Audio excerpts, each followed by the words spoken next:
YouTube? Corey Hicks here, and today we're going to be talking about the steps that you need to take to learn a lick. How do you take something from a song, or maybe one of your favorite guitar players, just a phrase, and how do you make that part of your vocabulary?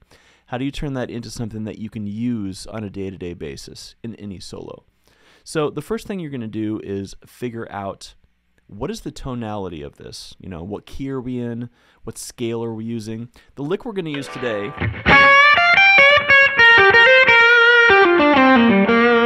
is this phrase that I played in this, you know, basically 12-bar blues, right?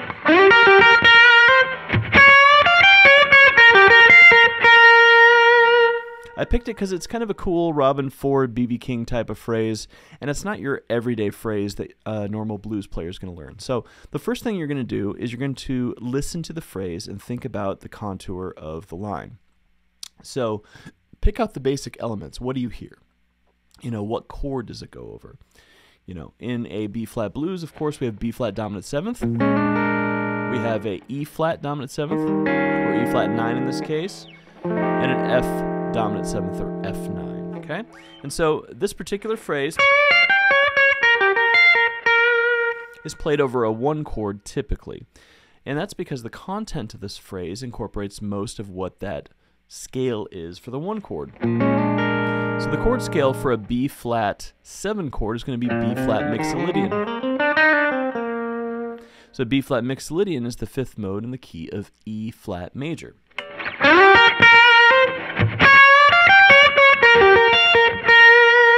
And it is true that when you're playing that particular phrase, you're using a pattern of the E-flat major scale. Okay? So E-flat major, right there, okay? And of course, E-flat major can be found lots of other places on the neck. You know, I've been talking about these patterns ad nauseum for the past couple of months, so I don't need to go through all that for you right now. But, so that's where we're at. So just getting a feel for where that is. You know, the second part about the harmony is just figuring out what are these primary notes that I'm going to be looking for. If we're playing over a B-flat dominant 7th chord, we have to be able to understand that that's going to be B-flat, D, F, and A-flat. Those are the notes of that chord. So in this location, I have this B-flat dominant 7th chord. Now I can also look at it here as this, you know, bar chord pushed up a little bit, okay? But that's basically built around what I would consider a, you know, first inversion, excuse me, a B-flat dominant 7th chord. That's because the D is in the bass. That's the major third. And so this chord is going to be D on the 12th fret with the middle finger. And then I'm going to be playing A-flat, the flatted 7th, with my ring finger. Then the root is going to be my first finger on the 11th fret of the B string. That's B-flat. And then, of course, the F on top of the pinky. Okay, so we have that worked out. Now, next, we're going to do the note mapping of this. So this phrase, and I'll simplify it for you a little bit. Let's just take that as the first part. I'm bending up to the major third, okay? So I'm bending a C sharp into a D note, okay? And so I could play it a bunch of different places, but there's going to be one place that's more economical from a finger mapping perspective to play this. So the simplest way is to just kind of think about anything else you do. I mean, we could just take the last part of that lick and kind of figure out, or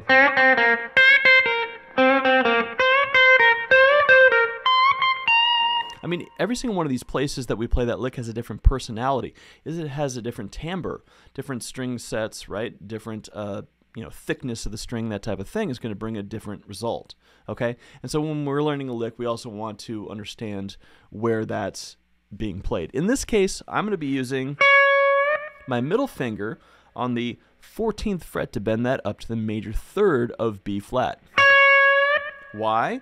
Because I'm going up to the perfect 5th with my first finger and then hitting the 6th of B-flat, the note G, with my ring. Okay? And then I'm going to be coming back to the B-flat with my index finger and then ring finger playing the F. So that's our phrase. Okay? And so that's going to be our step that we do right there. Next, we're going to be playing the phrase kind of out of time, getting the notes together. Maybe you're not exactly, you know, you're kind of messy with it or something like that. You're going to work on it and kind of massage this lick until you can play it in time. And then, the next part is going to be playing it correctly and at tempo.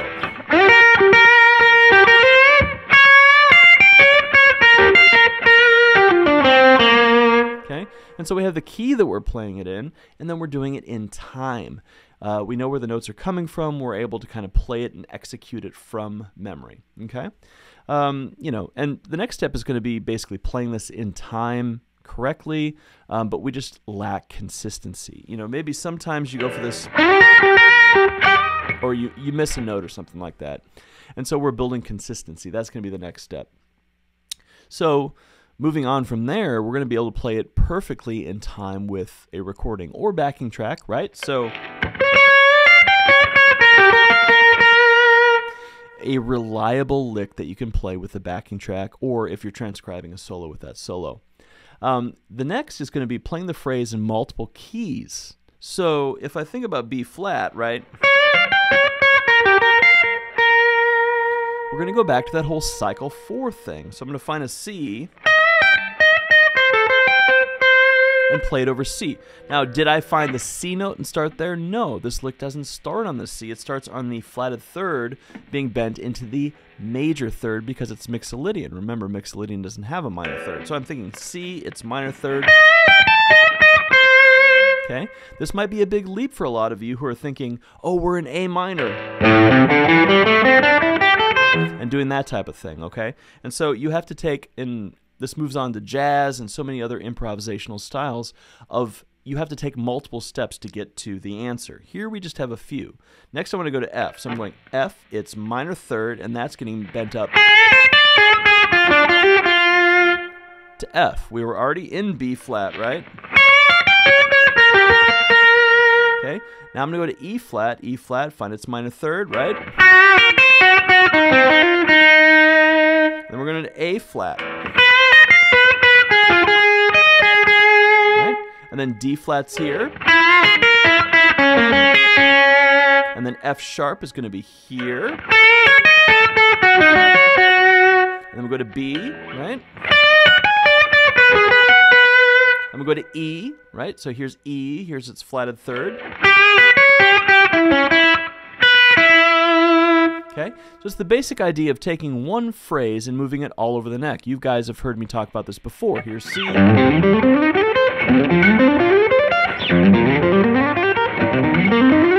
I'm just taking one phrase and moving it cycle 4 through all the keys. If you need that again, it's cycle 4, C, F, B flat, E flat, A flat, D flat, F sharp, B, E, A, D, and G. Okay, so playing the phrase in multiple keys and tempos on demand consistently. That's that step. The final step, which many of us do not get to for every single phrase, is going to be, and I have to read this off my screen, it becomes improvisationally malleable in rhythm and note choice, different tonalities, and moving it around. So, for example,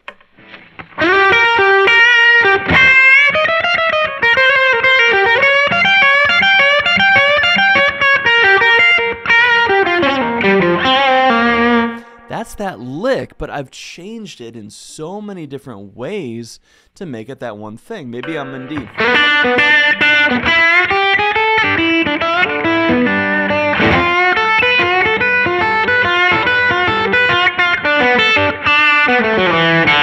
Right? You're taking that one phrase and you're just moving it all over.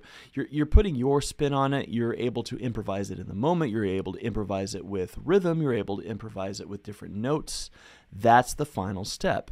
This is when it becomes vocabulary. The whole thing comes back to like learning a foreign language. If I, learn Spanish, me llamo Corey, that's just all I have, right? And then I have to learn other things like, well, how was my day, all these different things. So just think about it as a language and you won't get lost, okay? So this is just an idea of how to take one lick and do this. This is why I always tell students, if you're learning a solo from tablature, you're going to miss out on all of this stuff because you're just learning a phrase, moving on to the next one, making sure you can play it with the recording and moving on. That's not going to get you anywhere. You need to take one phrase, isolate it, and go through all these steps, okay? So I hope this has been helpful for you all. If this has been helpful for you, I would love it if you liked and subscribed. Share it with your friends. You can head over to my Patreon. I have tons of instructional content over there. Send me an email. We can talk about this stuff. So I'm going to be doing a lot more videos coming up.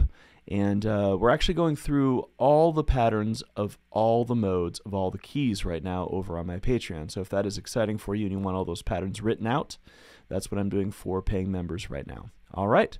Well, I hope you have a wonderful day. We'll talk to you next time. Peace.